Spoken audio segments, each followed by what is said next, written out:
Welcome to the show today. Thank you guys so much for tuning in. We have some very special guests on the show today. They've been on before. If you've been a long-time listener, you probably enjoyed the episode we did a while back with Brad and Jesi Smith. I think we had entitled it Eugenics in the 21st Century in America or something like that.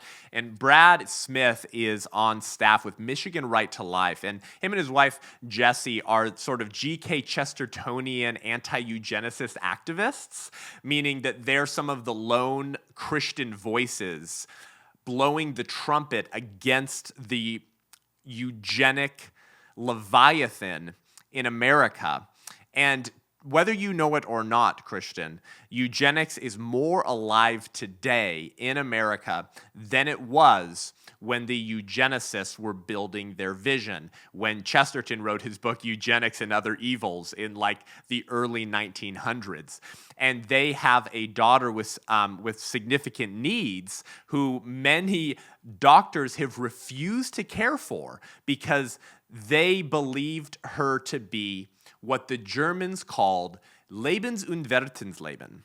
In other words, life unworthy of life. And you see, you should never trust a pro-abortion advocate who is a doctor to take care of your family because you are trusting someone with your life and livelihood who has absorbed some level of a philosophy called body-self dualism, that the body and your humanness is not enough to ground your rights. It's something other than being human, which means certain cognitive abilities, functions, and accidental properties that the culture of death says become the litmus test for personhood. It's only a matter of time until that litmus test gets applied to other born people who also fail to meet that same litmus test for personhood and the protections therein. The rights and liberties we abandon today will be the rights and liberties our grandchildren never knew existed. And if you don't identify the eugenic rot happening in this country right now, one day you'll wake up and find that you're the one being described as Lebensunwertes Leben. Buckle up, you're in for a treat. I'm Seth Gruber, and this is Unaborted.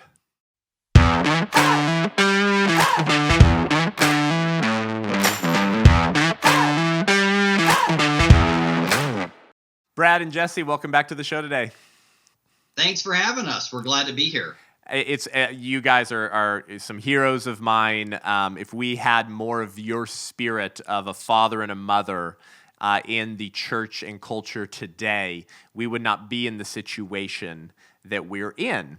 And so I think it was needed to have you back on because God brought back to mind how prevalent eugenics is in America today as I was studying the history of the eugenic racist abortion industry. Many people don't understand this, you guys do, of course, that Margaret Sanger was more than an abortion rights activist.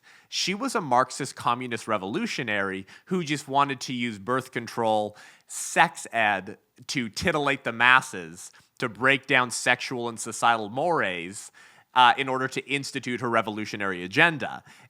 Sex ed and abortion and birth control was sort of just the necessary strategy she needed to accomplish her larger political goals. So for these revolutionaries, they care about the entire progressive agenda.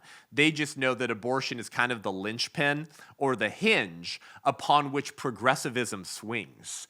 And so as pro-lifers, we can't be like so narrow in our lane. Like I just do the pro-life thing. Like, well, obviously you should have a single-minded commitment to ending this genocide, of course. But if you fail to realize how all of the pieces connect and this larger agenda, you're not going to be as effective in your goals because you're fighting something much bigger than what you realize. And part of that whole progressive agenda, as you guys well know, was eugenics. Going back to Thomas Malthus with Malthusianism in the 19th century.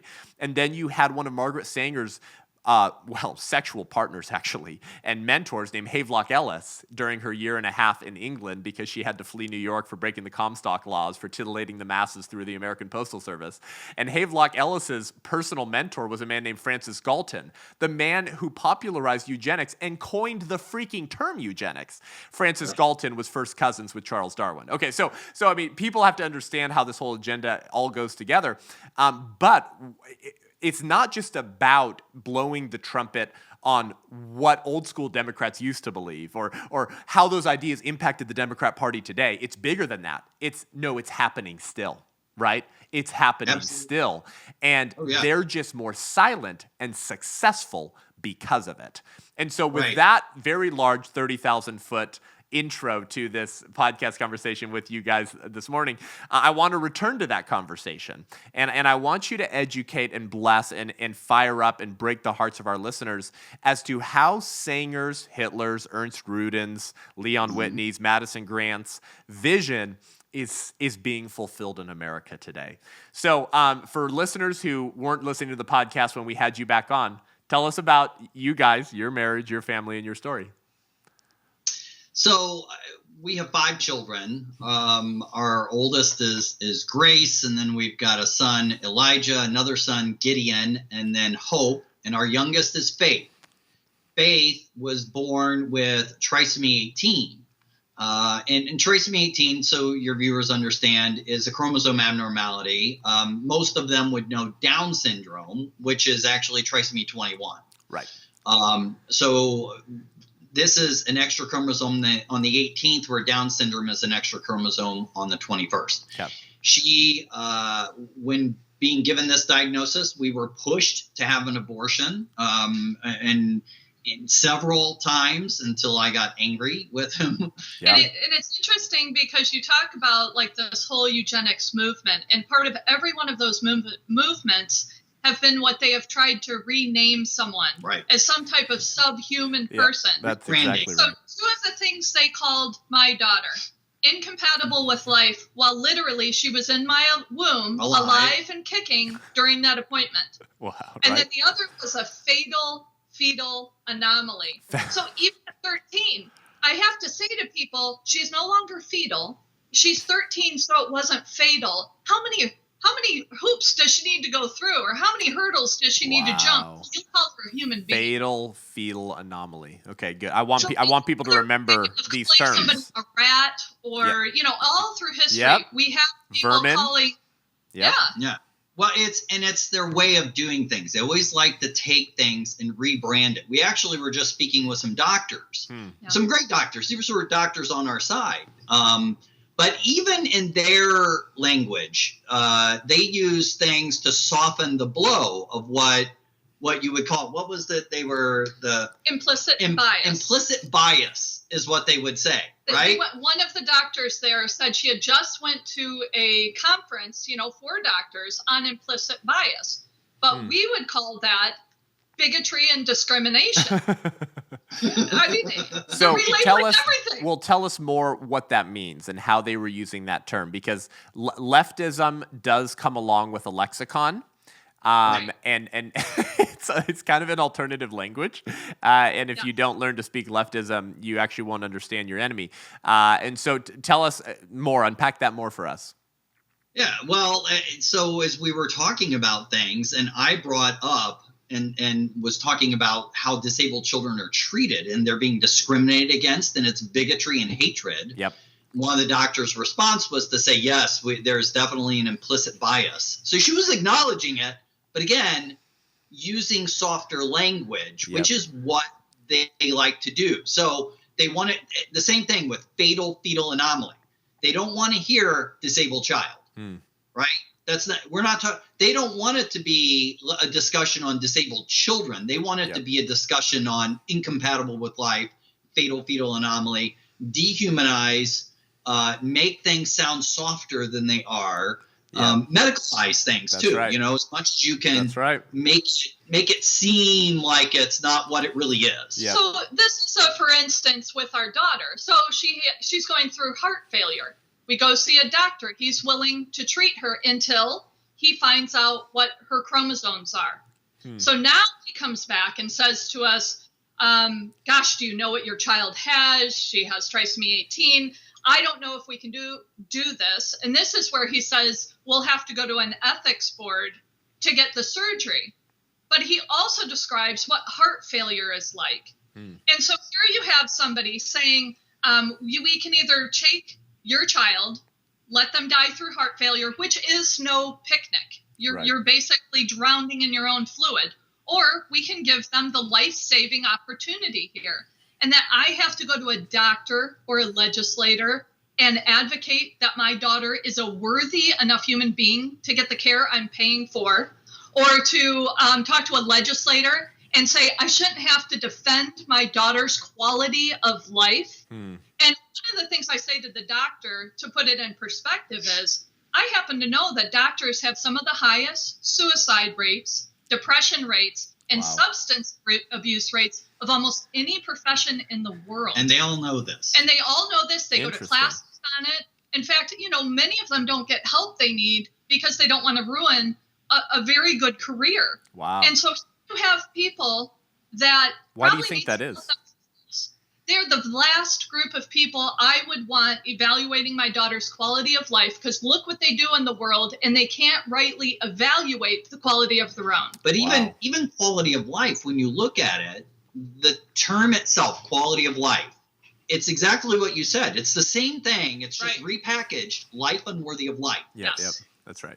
So guys, so you guys have probably heard this line before, but journalist Paul Greenberg once coined a succinct axiom. This was years ago, a couple decades or more ago. And he said, verbicide precedes homicide. It's the manipulation of language by euphemism to camouflage or at least blunt the truth about the real killing that you want to do. And so homicidal, genocidal regimes have always defined their victim classes out of existence. And so you expose some truly horrific first-hand accounts last time you were on the show about some real-life examples of eugenics playing itself out, of certain eugenics presuppositions or premises that were revealing themselves through the words, actions, or lack thereof of doctors who swore to do no harm.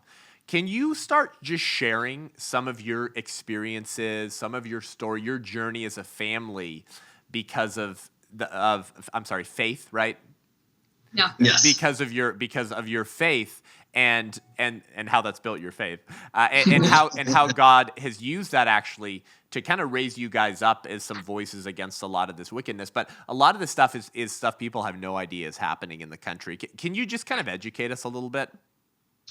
Yeah, I mean, she gave you an example of that, which, by the way, I will say I always like this one. You had mentioned a quote there. I like Captain America's quote. You can't mask murder. You can't justify murder by masking it with a cause. Right. And it's the same thing. Wow. It's the exact same thing. So, yeah, we have seen all kinds of stuff. I mean, from doctors or nurses who make, ridiculous comments to us. And we could go through a number of different things. We mentioned the heart issue. One of the other things that we ran into with Faith was that she almost died when she was 2 or almost 2. She's between a year and a half and 2 years old, and she had several times where she had almost died. And what we ended up figuring out from a good doctor was that she had a short jaw and she needed a jaw distraction. And what happened is when he sat us down and walked us through, he said, well, she's actually an old lady for this procedure. So it should have happened when she was an infant. Oh, wow. Yeah. But it didn't happen. But guess what we discovered when we went back and looked at all of her medical records? They had noted her short jaw throughout her medical records. And that was at 3 other institutions. And none of them systems. said a word to us about it. Yet, again, he referred to her as an old lady for the procedure because she was almost 2 and it should have been done long before and wasn't. And so this is what happens all the time. But it's not like this is – see, some people might look and go, well, this is, you had a bad experience. No. We help families all over the country. May I give one? Yes. We have a little girl that I don't know, do we give names or not give names? I would say don't give names. A little girl near us. I actually went to this hospital myself. We still know them. Her mother knew her daughter had disability, same thing her daughter has, so she had got all the prenatal testing. She went and already interviewed neonatologists. She was in labor at the time, and a neonatologist walks in while she's in labor, after she had already interviewed everybody. They knew she had a child with disability, and said, we just want you to know we are not going to do any resuscitation if your baby needs it. Isn't that a horrible time to tell somebody you're not going to deliver full care? She had been there before. She had interviewed. Gosh. She had prenatal tests.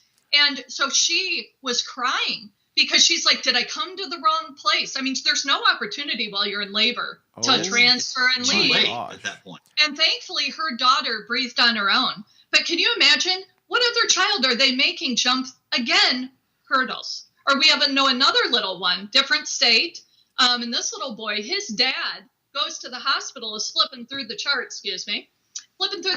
and finds out there's a do not resuscitate on his child's chart. Oh my gosh. And he goes and he asks somebody, why is this on there? You can because the doctor had put it on there. Yeah, without them knowing. And didn't tell them. They didn't know it was happening.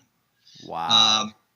But like I said, that was in Texas where that was happening. Right. Down in Columbus, we had a family that we were working with, and they believed. And again, these are things where they a lot of times try and make it even look like they're helping you. I'd written an article on this years ago as we were doing research, and the term that we ran across was slow code. That's right. We had never heard this term before, right? So we started looking it up, and we discovered that slow code is when it's their own nickname in medicine for bringing medicine to you, but doing it so slowly that it does no good. But they make you think that they're treating you.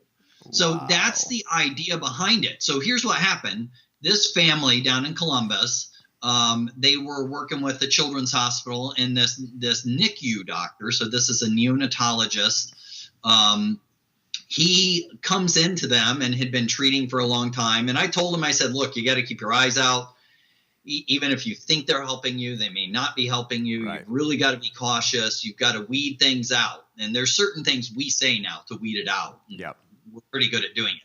But they weren't. They were new parents at this. They didn't know what they were doing. And so this doctor, they had told them that they would do heart surgery when this child reached a certain weight and age. And it was like 4 months old and a certain pounds, Well, so she lived and she made it to 4 months and she was old enough and big enough to be treated. Right. Well, all of a sudden the hospital said they wouldn't do it. Oh my gosh.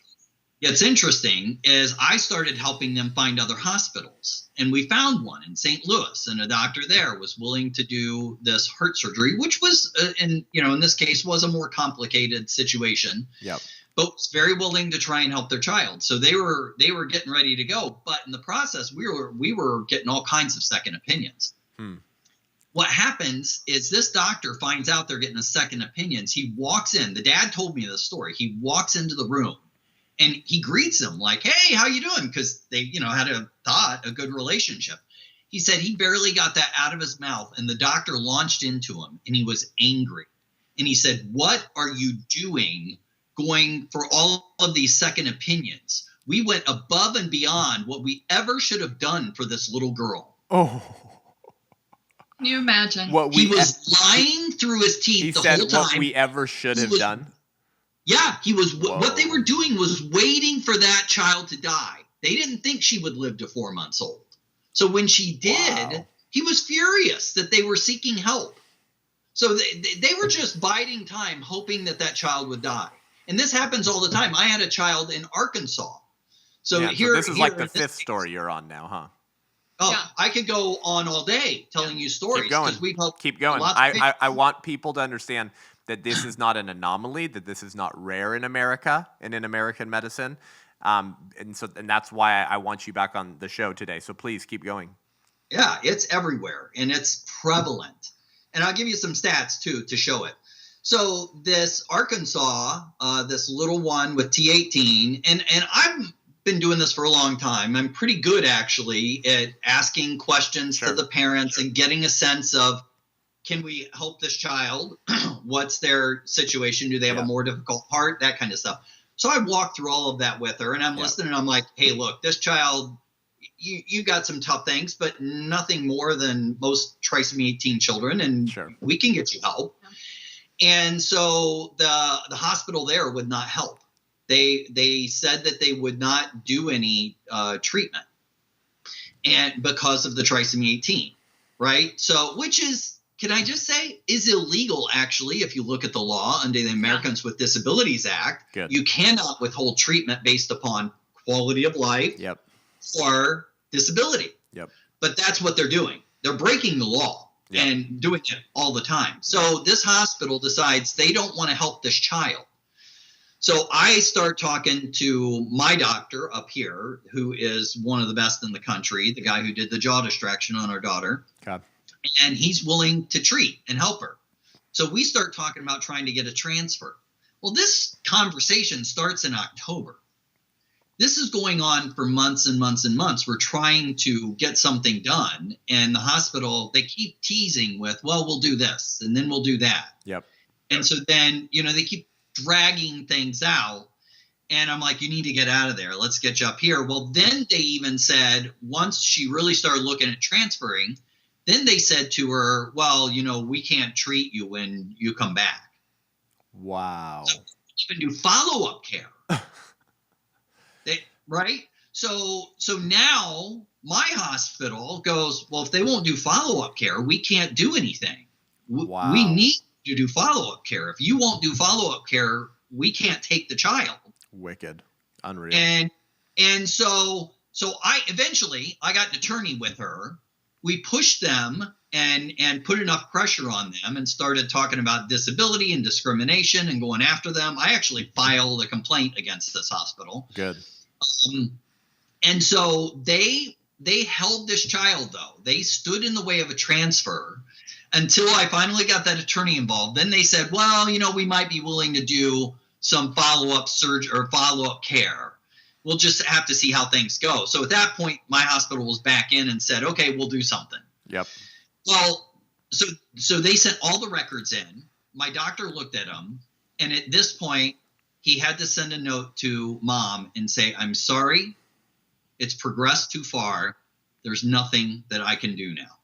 Oh, my gosh. It started in October. So they killed her.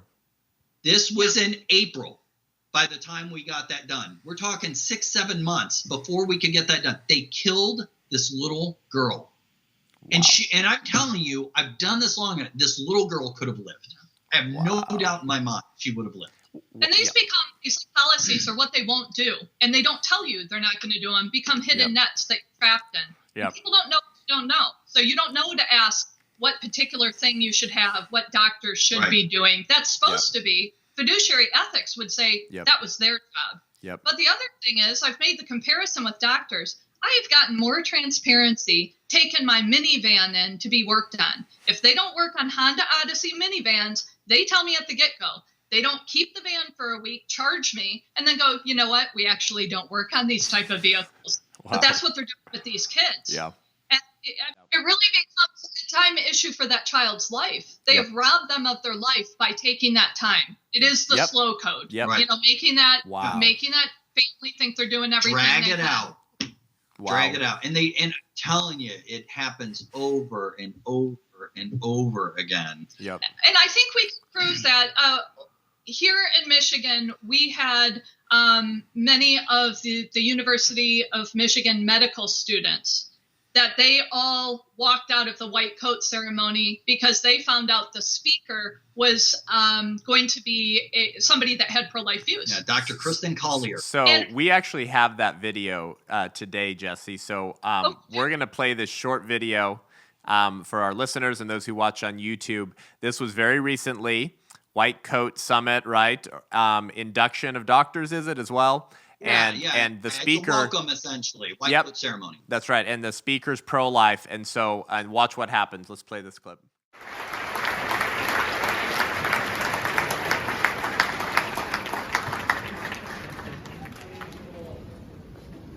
Look at that. Look at all the money. Oh my I'm gosh. quite honored to have been 40, chosen 50, as this year's White 60 Coat people. ceremony speaker. I'd like to extend a very warm welcome to everyone who is joining us for this special Wicked. day. Unbelievable. So I always tell this to people, guys, and I said it at the introduction to the show, but let's say it again, just to bring the philosophical part of this back into the conversation, because ideas have consequences, and bad ideas have victims.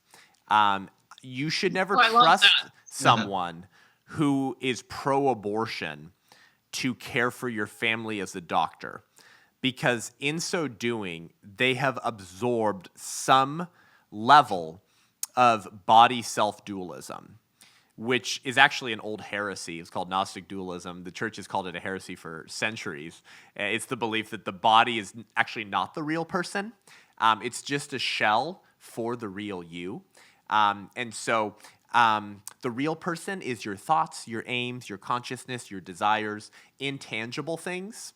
So you've actually never hugged your mother, because you can't hug thoughts, aims, consciousness, and desires. If a psychiatrist cures multiple personality disorder, he would be guilty of mass homicide, because each personality would have different thoughts, aims, consciousness, and desires, and therefore you'd be a mass homicidal maniac. Of course, nobody thinks that this makes sense. That doesn't seem to ring true. But I'm just applying the premises of body self-dualism to the real world. And so this is what enables them to say, or let me now say, guys, that I'm actually a woman. And my name is Sally. And I've learned to liberate Sally from the physical bodily constraints of the Seth prison, because the body and biology provides no rational basis for who real people are. It's also why I'm trans-vaccinated, by the way, Brad and Jesse. I may not have the Fauci, ouchie, spike protein, but I've learned how to liberate my vaccination status from my physical body, because the body is just a shell for the real person, and the real me is the trans-vaccinated Sally who lives in the prison of Seth. Now, all I'm doing... like a Susan. What's that? Yes, that's right, Susan. I think you look more like a Susan. Well, yeah. What's the old clip from oh man, Life of Brian, Monty Python? Most prophetic clip you'll ever see from decades ago in the Life of Brian film. One of the actors says, "I'd like for you to refer to me as Loretta." He's like, "Why do you want us to call you Loretta?" He's like, "I want to be a woman." He's like, "You want to be a woman, Stan? Why do you want to be a woman?" He's like, "I want to have babies." He's like, "You want to have babies?" It's every man's right to have babies if he wants to have them babies. He's like, "But you can't have babies." And then there's this hilarious prophetic interaction where he's like, "How about we fight for your right to have babies, brother, sister?" And he's like, "What's the point in fighting for his right to have babies if he can't have babies?" And then they're like, "It's symbolic of our struggle against oppression." And then the base conservative says, "Symbolic of his struggle against reality." So anyways, there were, Hollywood creators who were very prophetic in calling out where progressivism was leading. But my point is this: if the body is not the real person, and the real person is something intangible, then who gets to come up for the intangible list of checkbox items that grounds real persons? Oh, right, the political elites who would never let their debauched premises be instituted in such a way that would endanger their own rights. And Mildred Jefferson, the first black woman to graduate from Harvard Medical School, who turned Reagan pro-life and founded the National Right to Life Committee, one of the oldest pro-life organizations in the country, once said, "Today it is the unborn child. Tomorrow it is likely to be the elderly or those who are incurably ill." Who knows? But then a little later, it may be anyone who has political and moral views that do not fit into the new distorted order. So if you don't ground human rights in our shared human nature, the fact that we're all humans, you inevitably hand that power over to elites to determine who gets to live and who gets to die. So you have these students walking out of this white coat summit all saying, we are walking out of the room for unborn children. We are abandoning unborn children because we as doctors and the elite, we get to decide what collection of or number of accidental properties and functions must be met before you're worthy of protection and deserving of the title of personhood. So that's my commentary on that, but I want to throw it back to you, just again because of your experience fighting these eugenic evils. Tell them your response when you saw the video, Jess. It's not the first room they're going to walk out of. There's going to be other rooms they're going to walk out of. We've met the pro-abortion crowd. They're the ones that encouraged us to abort. And let me tell you, they're not the ones that are treating afterward. Nope. You think that magically they're changing their mind. All of a sudden, your child is valuable. They're going to do their job. We've called that God complex for so long. And frankly, in every other job we have that deals with people's life and death, we put a camera on them. I'd like to see more on doctors. How about we know what you're doing with a vulnerable patient in the middle of the night when nobody else can see? Let's see what's going on. If we talk about the greatest mass murders in the world after World War II, they were done by medical professionals. The angels of death during the 80s and 90s, why they lock up. Talk about that. Sign. All over the world, they've changed their medicine because people thought they were doing, especially with the elderly at that time, we're doing you a favor when we kill you. And they are the arbiters of who gets to live and die. Mm-hmm. I mean, that type of thing is sickening, but it is ruining medicine. Every time there's an abortion, it's the death of medicine as well. Because now you have a bunch of not only bigoted, but ignorant doctors. Now they don't know how to treat the sick. Do you know I passed like 5 or 6 hospital systems on the way. By the way, we go to a hospital in Ann Arbor for children, and that we have some excellent doctors there. It's frightening as a parent to see all those new doctors who basically know nothing walk out on a seasoned doctor who wasn't even talking about that, by the way. I mean, that was not the premise of her speech. But how arrogant, how godlike that at the beginning of life, they get to decide who gets to come out, who they're going to treat. Yep. I mean, this is why I don't leave the room. I mean, here at a hospital system with the best pediatric ICU, I don't leave the room because I don't know in 12 hours who's on that next shift. Are they going to do the medicines in the proper time? Are they going to do what she needs? Are they going to resuscitate? I mean, you hate to do that, but when you have a group of doctors that are making their own Hippocratic oath now in many places. Yeah, so they don't actually, most doctors now don't take an oath. Wow, I mean, really? Wow. No. Right. I mean, so, Jesse, you just said something. You said that the people we found that would not treat our child or other children with disabilities after birth were all pro-abortion. So I just wanted to repeat what you just said, not to toot my own horn, but just to complete the circle here that we're talking about. I just said that. That's what I just said. I said that you can't trust people who are pro-abortion to take care of you or your family because in so doing, they have absorbed some level of body self-dualism, meaning, therefore, that there is no such thing as human equality now. You can throw human equality out the window. It's a myth. Toss it away with the tooth fairy and Santa Claus. If you've absorbed a level of body self-dualism, you do not have a branch to stand on to defend this idea of human equality because only our human nature comes in equal degrees. Everything else comes in varying degrees. Our intellect, our IQ, our physical ability, our mental ability, our musical ability, our gender, our race, our skin color, whatever it is, whatever functionalist account for personhood, cognitive abilities that the left uses to determine who gets to live and who gets to die, they all come in varying degrees. And this was the point Lincoln made when responding to racist arguments. He said, you say A is white and B is black, it is color then. Okay, but the lighter has the right to enslave the darker. Therefore, the next man you meet with a skin fairer than your own can enslave you. And he did this with intellect and with interest. He said, hey, Stephen Douglas, you racist Democrat, the very arguments you're using to defend slavery can be turned right around and used to enslave you. Lincoln famously said, you guys, every time I hear someone arguing for slavery, I feel a strong impulse to see it tried on him personally, which is just a beautiful line. And frankly, I got to say this, to paraphrase Lincoln, every time I hear someone advocating for eugenics, I feel a strong impulse to see it tried on them personally, right? Because, you get to sit on high and determine who gets to live and who gets to die. Let me quote Chesterton and throw it back to you. He once said, guys, as one of the lone public Christian voices against eugenics in the early 1900s, shame on the churches. Awesome. Shame on the churches and Christians who allowed Chesterton to be one of the only intellectual Christian voices against eugenics. The reason that he celebrated as one of the only ones is because all the other Christians were silent. And he said regarding the eugenicists of his day, He said, they combine a hardening of the heart with a sympathetic softening of the head. In only a Chestertonian fashion that you could. And then he said, if Darwinism was the doctrine of the survival of the fittest, then eugenics is the doctrine of the survival of the nastiest. Mm-hmm. And isn't that exactly right? Because the people advocating eugenics and those who don't suffer the consequences of eugenics are some of the nastiest people that you could possibly make up in the most, demonic villain of any novel or film.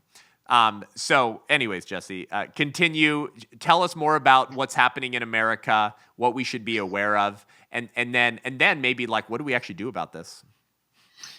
Well, I was just going to say a couple stats that I think can be helpful so people can understand how pervasive this is.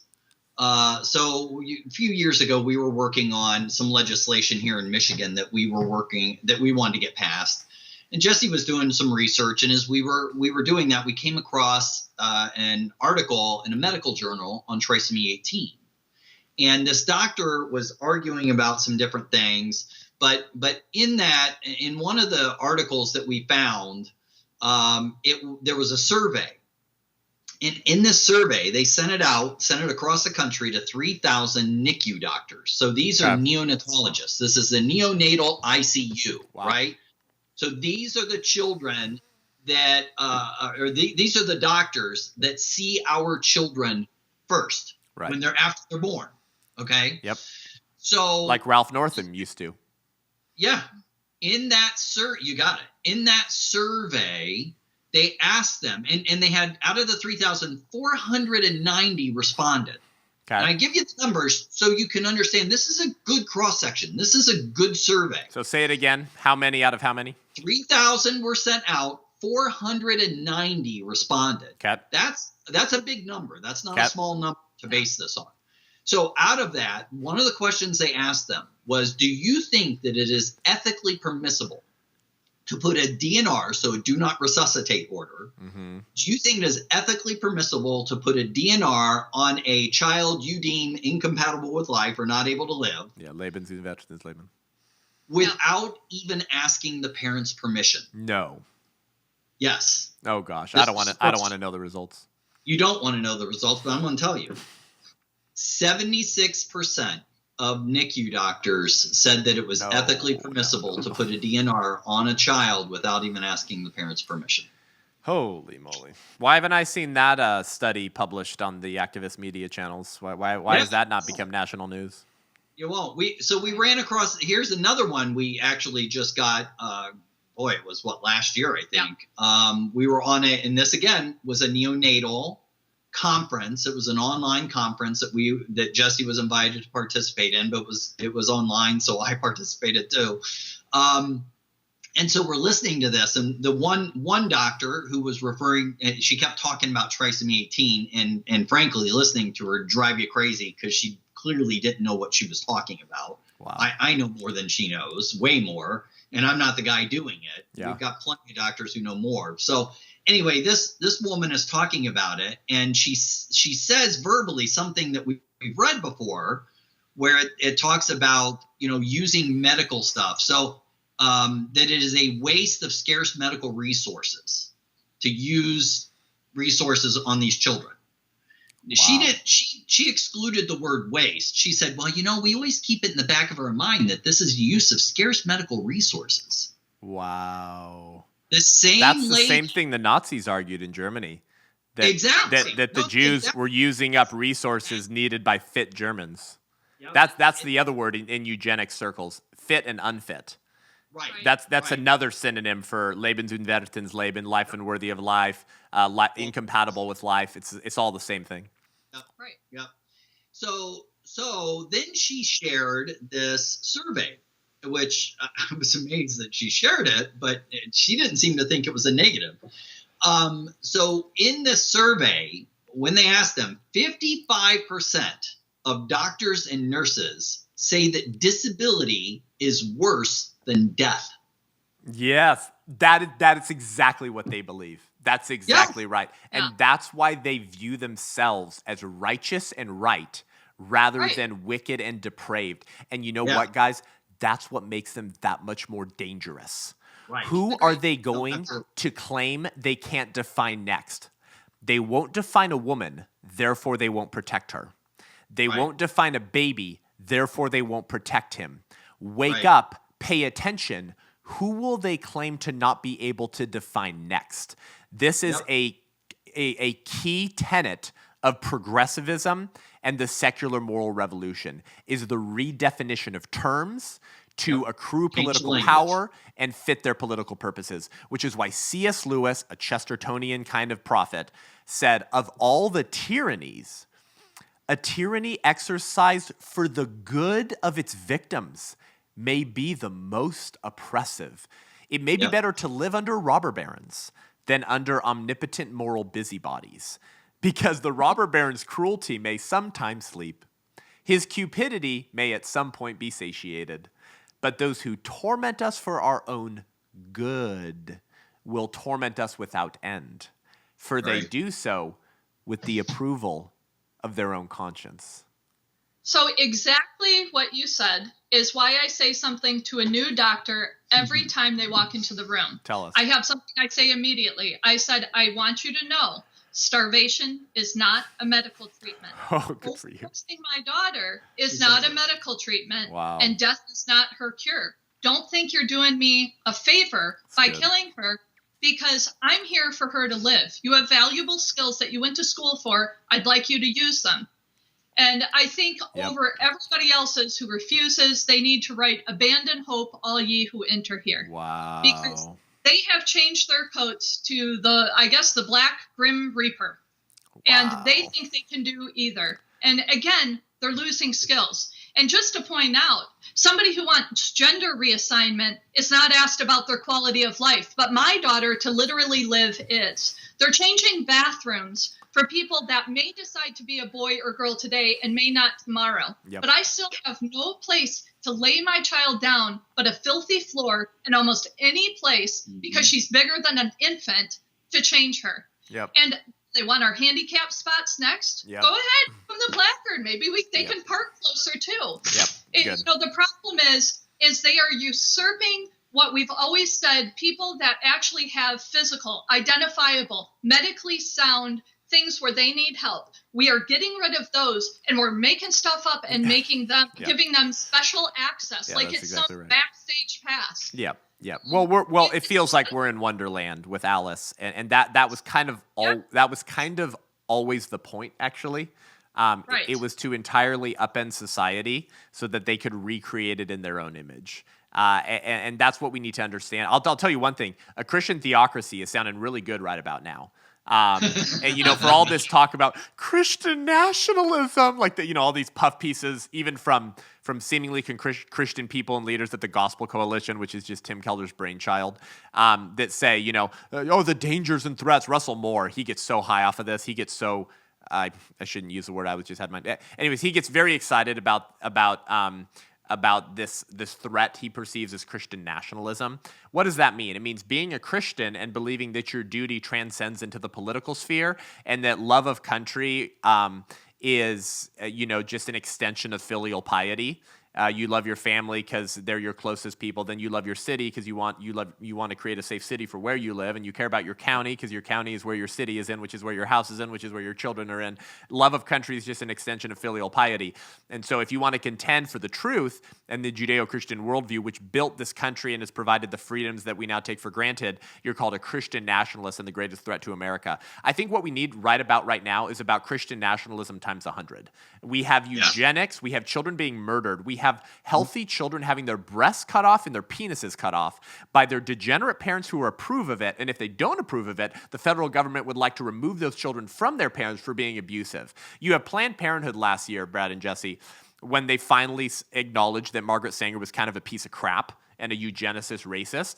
And this is from last year. Listen to this. Sanger believed in eugenics, an inherently racist, this is on their website, an inherently racist and ableist ideology that labeled certain people unfit to have children. Eugenics is a theory that society can be improved through planned breeding for desirable traits In the early 20th century, eugenic ideas were popular among highly educated, privileged, and mostly white Americans. Sanger pronounced these beliefs, blah, blah, blah, blah, blah, blah, blah. It's like, dude, have you ever woken up and looked in the mirror, Planned Parenthood? Amen. That's literally what you, your organization, and your industry do. You determine ableist, desired traits, and if the child doesn't meet that criteria, you not only abort the child, but you recommend for parents to abort the child because you're quote unquote compassionate. Anyways. Right. So the new master race are the ones that have no disability, come from the wealthier areas. I mean, look where they're putting Planned Parenthoods. Yeah. I don't know, but going back to what's the next person to come off their list? Yep. Okay, we have specific prenatal tests. We can identify any disability in the womb, and we can get rid of you there. If you don't, we can starve you to death. We can overdose. Well, they've been pushing for infanticide, guys. They've been pushing for infanticide. Wake up, church. Perinatal death in California and Maryland. 2 bills that they've been pushing to make sure that abortionists, doctors, and parents can't be criminally prosecuted for perinatal deaths. Oh, the term perinatal can refer to up to 28 days after birth. And this kind of, caused a firestorm with Ralph Northam when he went on a radio show and said, if a baby's born alive during a botched abortion, we'll care for the baby, we'll resuscitate the baby if that's what the mother wants. And then the mother and the doctor will have a quote unquote conversation. But go ahead, Brad. You said it's not just there. I would say, so here in Michigan, we are in a battle with Planned Parenthood. They've organized a petition. They turned in way more signatures than they needed to. We'll see if they can actually make the ballot because they really, really screwed up, which is just awesome. Good. They have a bunch of run-on sentences on the back of their petition. Nice. So we're hoping to get it thrown out. We'll see if they actually care about the law. If they do care about the law, it will get thrown out. If they don't care about the law, they'll just throw it on the ballot anyway. Yep. But in this would be a constitutional amendment to Michigan's constitution that would legalize abortion, make it unlimited and unregulated. But here's what else it does. It redefines the point of viability.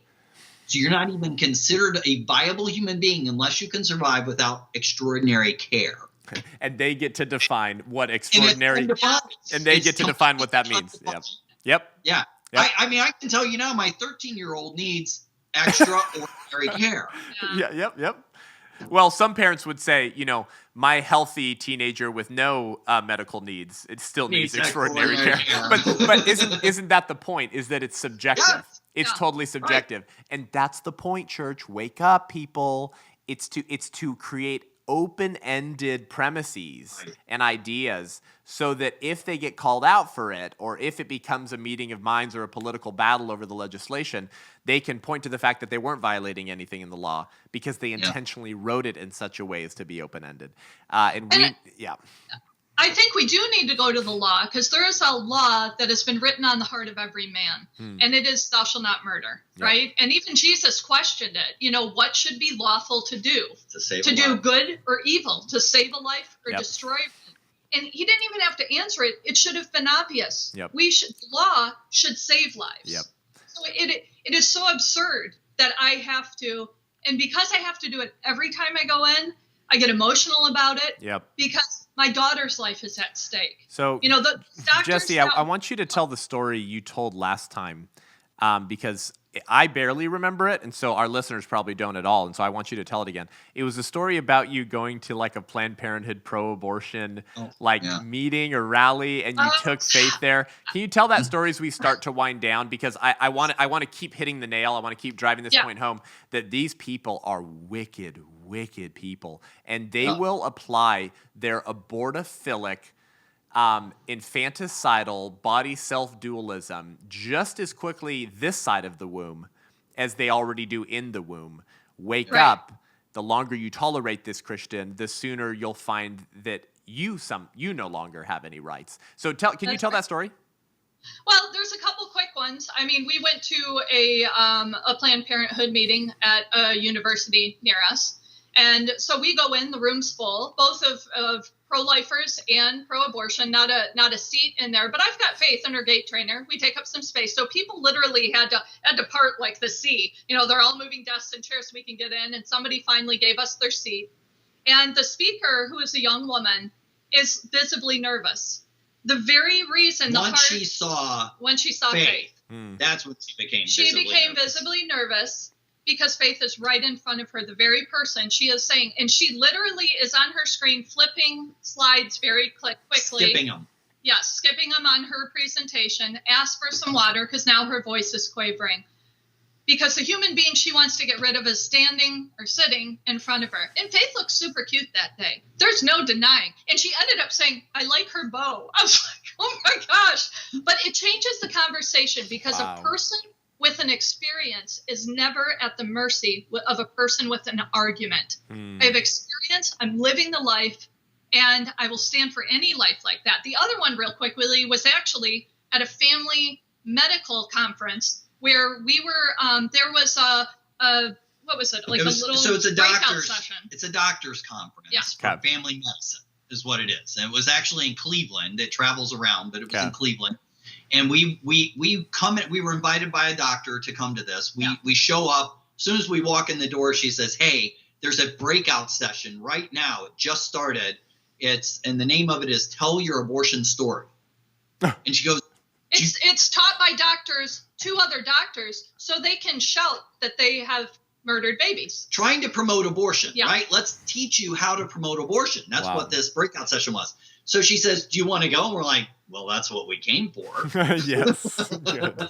So we walked by the door, again, a packed room, and we did have Faith with us, and then the door stayed open the whole time. So our younger daughters, did with Faith, and they're walking back in front of the door, and everybody's eyes are not on the three doctors teaching. They're on my daughters walking back and forth. Right. Anyway, there's only 2 seats available in the front. One lady had to move her purse. They didn't want to move for us. They saw that we brought our child with disability, and nobody wants to move, and the room becomes very silent. And so we sit, and I mean, really, it was like we were in the front row. I could have reached out and almost touched these 3 women that were teaching. 3 doctors literally sitting across from us. They're just you could almost reach up. And it was hilarious for me. Well, and the first question was, who has an abortion story? I raised my hand out of the gate. I'm the first one. I know I am. That's why I'm there. And she doesn't call on me. She says it again. Wait. She actually, what she did is she walked over. So this woman is a doctor. She's an abortionist. Yeah. She walks over, and Jesse's sitting on the end of the row in the middle, and she comes and stands directly beside her. So she wouldn't have to look at her. Yeah. And Jesi sat there the whole time with her hand up. Just sat there after she asked for volunteers. And this woman would not look at her. In fact, it got to the point, it was so ridiculous, that a woman on the other side from the room, she goes, "Hey, she's got her hand up over there." Yep. And she ignored her. Yep. And then finally she goes, "Okay, you, and you." She picked 3 people that she wanted to break out into these and tell their story. Doesn't that communicate worlds right there? Because who why does an abortion story have to be a story about actually aborting a baby? Couldn't an abortion story be, well, I was pressured over and over again by different doctors to abort, so my abortion story is that I rejected it. Oh no, we don't want that kind of abortion story. Right? just like we're pro-choice, but we oppose informed consent legislation that pro-lifers try to pass, which helps give women more information by which they can make informed, what was that word? Informed choices. Oh, right.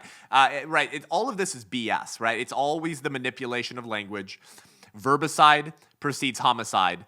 And that's never been more true than with this issue. So, hey, let me finish with a couple thoughts, and then I want you to actually close out the show today. Guys, this is the long thread of ideas over hundreds of years that have been implemented in the soil of the culture that have grown nasty fruit, and Christians have refused to till good soil and to uproot bad fruit, to contend upstream for the Imago Dei and for the rights of their neighbor. As my pastor Rob McCoy often says, and listen to this, guys, if you haven't heard this before, this is about as spicy of a take on the abdication of Christians I've ever heard. The church waits downstream to pick up human heartache that they helped create through their political apathy upstream. Yeah. And that is what has happened in the culture wars, which was always just a proxy war for the spiritual war. But guys, this is nothing new. It's just more silent, and I would argue more deadly today. Justice, I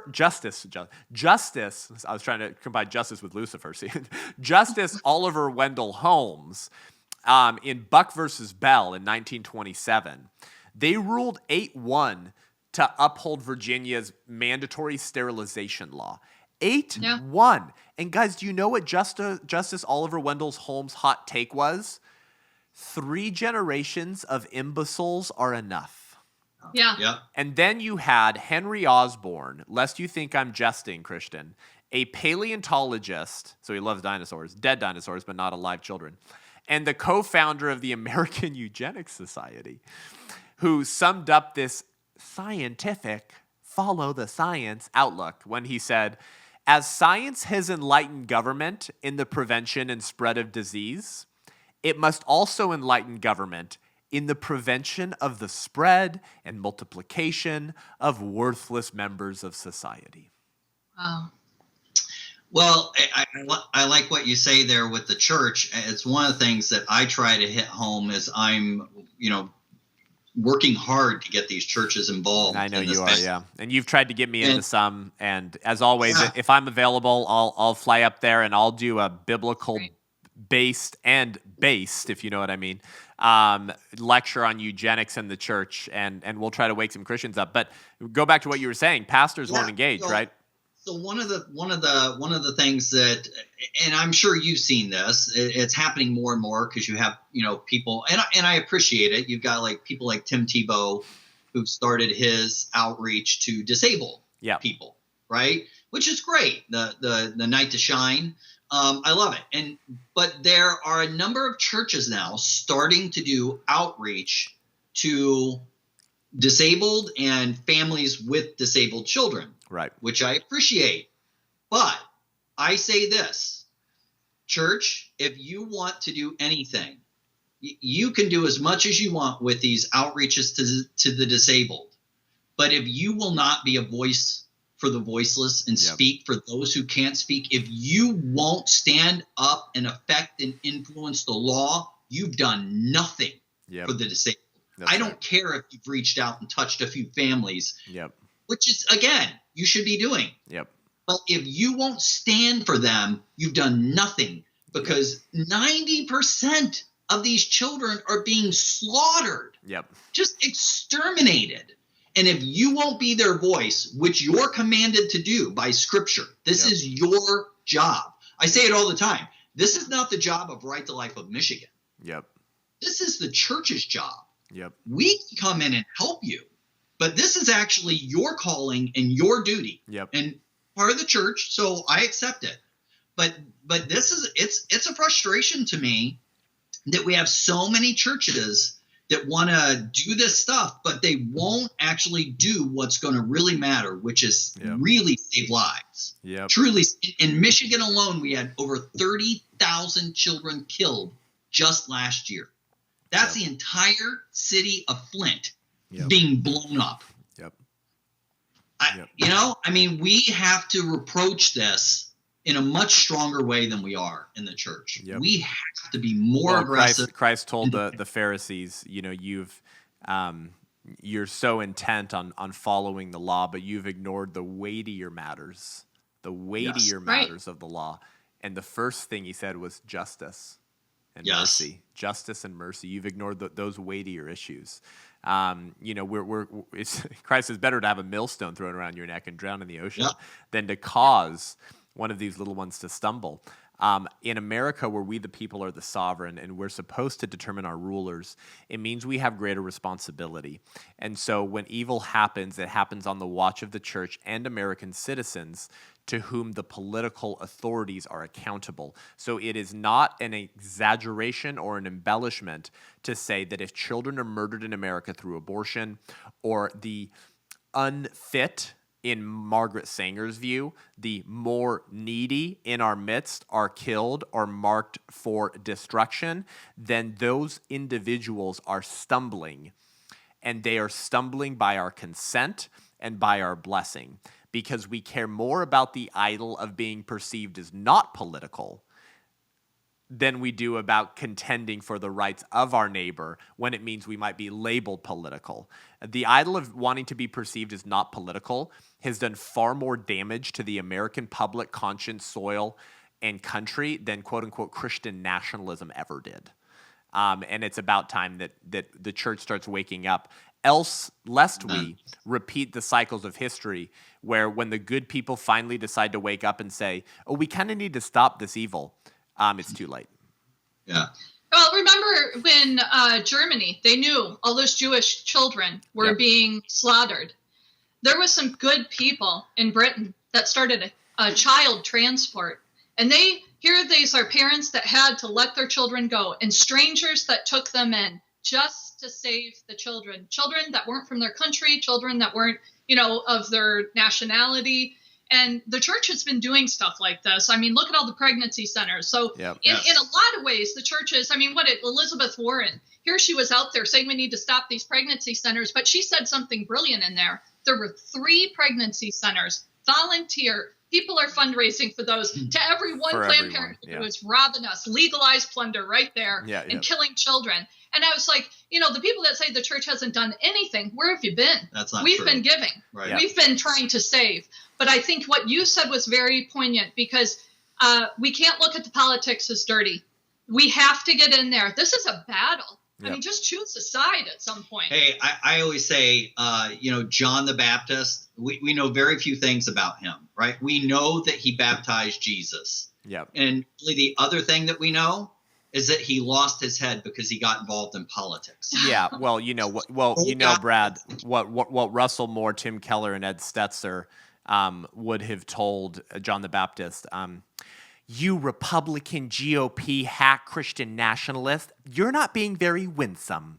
If those men took a time machine with Marty McFly back to the first century, that's exactly what they would have told John the Baptist, that he was prostituting his faith to a political ideology, and he should just preach the gospel and not be calling out the king for his incestuous affair. It's just pathetic and ridiculous. Jesus Christ isn't coming on Air Force One. Jesus isn't going to be on the ballot. You're voting for a sinner either way. So you either vote to restrain evil and promote righteousness, or you vote for wickedness, or you abdicate and you make yourself feel really good about your political abdication, which you masquerade as Christian piety. Which reminds me of a line from Bonhoeffer, and then, Brad, I want you to say your final thing. Bonhoeffer said, the question for a responsible man to ask is not how he is to extricate himself heroically from the affair, but how the coming generation shall continue to live. Right. Oh, that's good. And I would just point out John the Baptist, that he got involved in politics, but let's look at what Jesus said about John the Baptist. Said he was the greatest man to walk the face of the earth. Wow. Apart from himself. This is what Jesus said. This is his words about John the Baptist. Wow. So to say that we shouldn't get involved in politics, yet Jesus says he's the greatest guy to walk the face of the earth, and that's really the only story we know about him other than baptizing Jesus. Wow. Powerful. Yeah. You guys, wonderful. Thank you for sharing your heart and your story, and for channeling the spirit of Chesterton, and of course, Christ at such an important moment in this battle.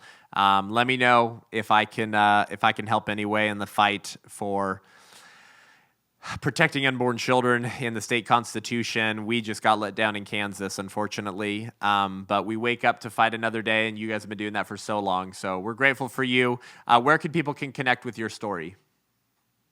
Probably one of the best places to connect with us is on Facebook. We have a Keeping Our Faith. Cool. So it's just on Facebook, Keeping Our Faith, and you can connect with us, but you can also follow, the different things with Faith and what we walk through with her. Wow.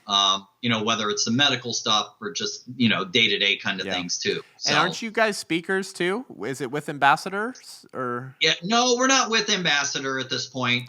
We do speaking. It's been mostly in our region. Yeah. We've traveled some across the country. I thought I saw you guys on Save the One or some website. One, so savetheone.com. We are on there. I'm a board member on Save the One. Cool. My job is with Right to Life of Michigan, Great. and I'm a board. So savetheone.com or Keeping Our Faith on Facebook. You guys can connect with Brad and Jesi Smith and the brave, wonderful work that they do. I hope this blessed you guys and really exposed a lot of what's happening in America and how all of this agenda is all linked and all the same goals. But thank you guys for coming back on the show. Thanks for having us. Appreciate it. Be safe. God bless. Thanks for joining the show today, guys. Head on over to iTunes, Spotify, YouTube. Give the show a rating and review. Let us know what you think. We really appreciate it. YouTube channel really took off recently, so go subscribe there. Right as YouTube says, we're censoring misinformation and disinformation on abortion. Of course, very interesting. Help us avoid the technocratic, abortophilic trolls at the big tech companies.